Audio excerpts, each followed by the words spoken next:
So would you describe what you do as an art, craft, trade? How would you describe what you do? I would consider it more of a craft. It's actually in the name, leather craft, and when I think of what I do, I would tell somebody that I craft leather goods.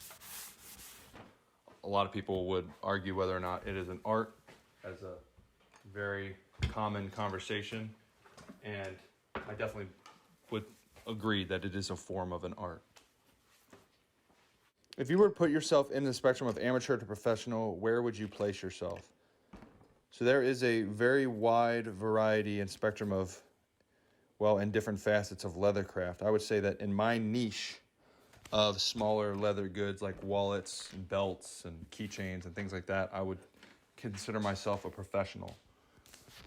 But in leathercraft in general, I would say I'm somewhere probably more in the middle. I have most of the skills and knowledge, wisdom necessary to be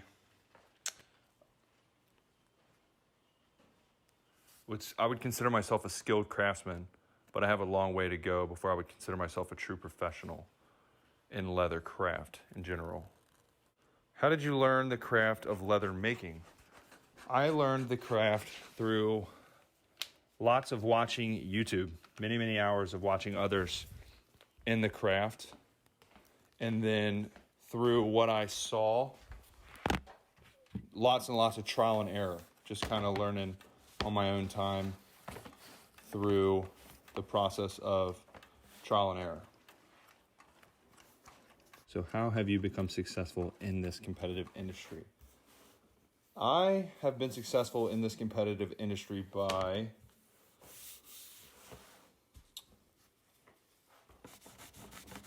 adapting to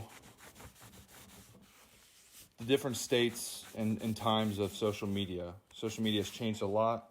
When I first got into the craft, most of it was all just people taking pictures of their goods and their art and posting it online.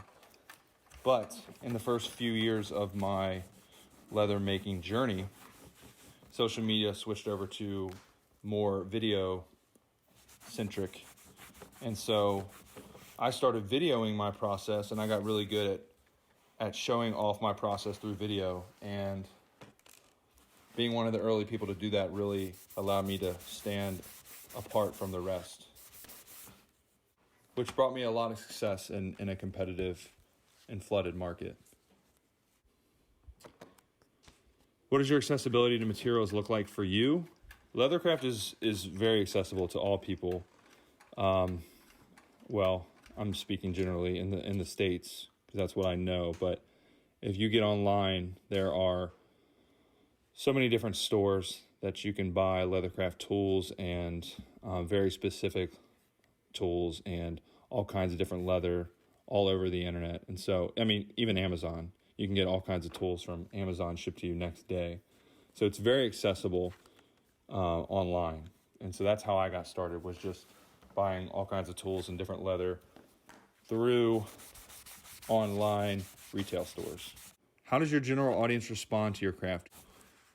My general audience responds very, very well to my craft. And I think it's because they're not used to seeing people make things the way that they used to. Most of my industry today has been taken over by cheap,